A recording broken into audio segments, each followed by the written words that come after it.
natin ang love story ni Kim at ng best friend po niya na bakla. How did you find out you were falling in love with your best friend? Hindi ko talaga alam Okay. na may feelings na pala ako para sa kanya. Nalaman ko lang nung naglilibot kami, 3 kami, ako, siya, at isang kaibigan ko. Tapos may kalandian siyang lalaki. Tapos hindi ko alam bakit ako nagsiselos.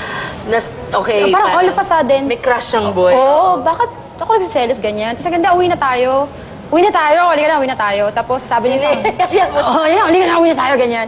Hindi, I will stay, sabi niya. So umuwi kami, nagdadabog ako. Sabi ng isang kasama ko, alam mo kung bakit ka lang nagkakaganyan? Kasi in love ka sa kanya. Dodong, ano si Dodong. Inamin mo ba sa best friend mo? Minsan nag-uusap kami. Naku, paano nangyari yan? Tapos, I was dating a straight guy. Yay! Dinilita ako straight guy. Okay. Pero pinag-uusapan namin, huy, alam mo, it's not working out. Pero kasi, alam mo, I'm giving this a shot kasi ayoko mamatay na ikaw yung huling lalaki minahal ko, no? Ganon ko sa kanya So, sinabi. akala niya joke? Or nagulat siya? Wala, deadma. Dinedma lang niya.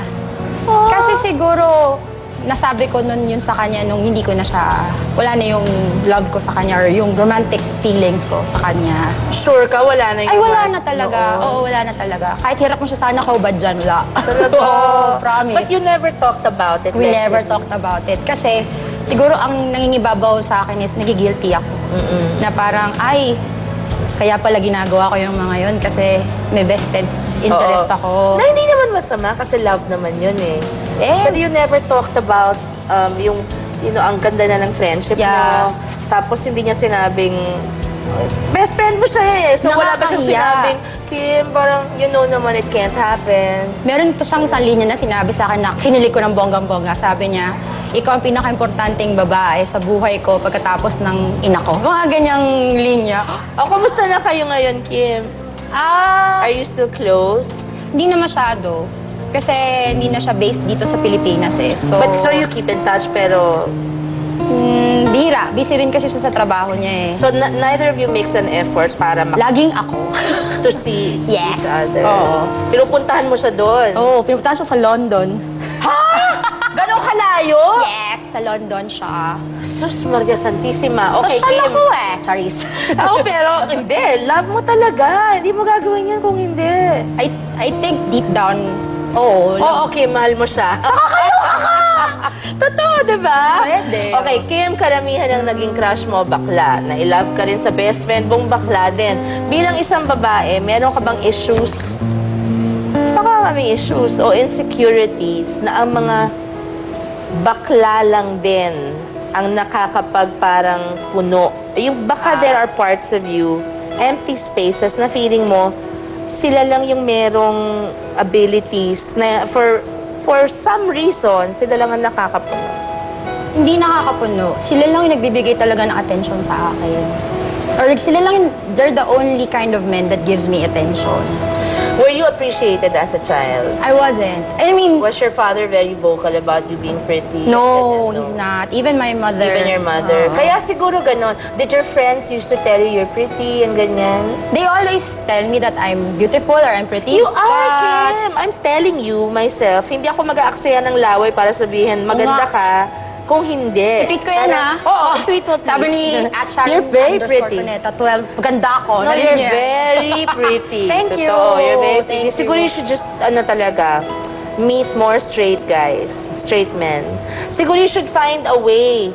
Sabihin mo sa mga Becky mong friends, marami kayong kilalang mga guys. Sinabi ko na yan. Baka meron namang meron na Naku hindi po. niya type ang mga Becky at type niya girls. Sinabi ko na yan sa kanila.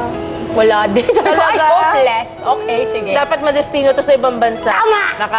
Di ba? No, that's another way. Totoo. Kim, nakakatuwa naman ang kwento tungkol sa inyong dalawa ng best friend mo, yung kakaibang naramdaman mo sa kanya kahit Becky siya, at sa iba pang members ng third sex na friends mo rin. Pero syempre, umaasa ako na mahanap mo yung talagang gusto mo na responsable, na galing sa matinong pamilya, yung kaya kang buhayin, Yes. mamahalin ka talaga for who you are, what you are, at higit sa lahat, straight siya. Tama. Diba?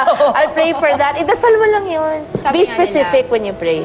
Kanina, bago tayo nagsimula, pinasulat ka namin ng isang letter. Yes. Okay? isang message na ilalagay natin sa loob ng, alam mo na yung moving message in a bottle. Usually po, nung araw pa, ang ginagawa ng ibang tao, yung pinaka nararamdaman nila sa loob ng, sa kalooban nila, sinusulat po nila, tapos ilalagay nila sa isang bote na talagang yung hindi papapasukan ng tubig, ano man ang mangyari, ilang tsunami man ang dumating. Okay? At isang araw, maybe months or years from the time na ilagay niya yun sa dagat, merong mapupuntahan nyo na pwedeng probinsya o bansang iba na merong makakapulot nun. So, itong paggagawa namin, yung pinagawa namin kay Kim kanina, yung letter, pakibasa mo lang, eto yon bago natin ilagay sa loob ng boteng yan. Okay. Hindi talaga ako seryosong tao kasi pag naging seryoso ako, corny ko, te. Pero sige, ito yung sinulat ko kanina. Una, salamat sa pagmamahal mo, hindi lang sa akin, pati na din sa parents ko. Salamat sa effort mo dahil na-impress mo ang tatay ko, dahil alam ko ang hirap gawin nun. Salamat sa pagtanggap mo sa mga kaibigan kong bading, pero higit sa lahat, salamat dahil nagustuhan mo ako, kahit mataba ako, magastos ako, bad breath ako sa umaga. Congratulations, naka-jackpot ka sa akin. PS. Pero ito ang sikretong malupit. Hindi nila alam, naka-jackpot din ako sa'yo. Oh, naman! Ipasok natin dito yan. Opo. Pinakamanipis na pwede. Ayan, ipasok natin. Siyempre, siguro bago natin ilagay ito sa dagat, lalagyan natin ng duct tape na napakatibay para hindi gumalaw ang cork. Okay? Ayan. Kim, hindi naman bawal ang magmahal, obviously, di ba? Naniniwala akong wala namang pinipiling kasarian ng pagmamahal talaga. Ang mahalaga po, tunay ito, wagas at walang inaargabyadong tao.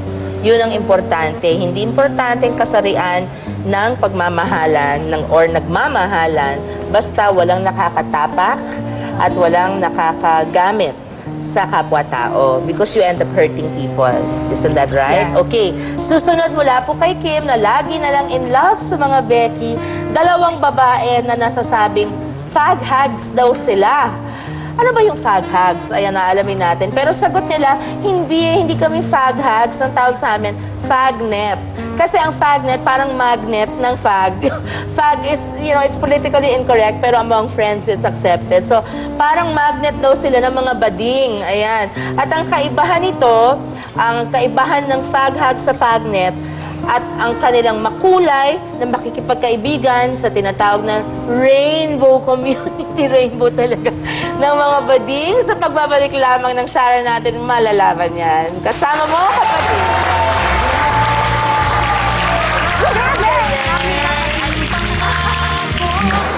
We want people na kilalanin kami as a fagnet. Magnet lang kami ng mga kaibigan naming fairies. Ang tawag ko nga sa kanila fairies. Fairies. Hindi gays. So,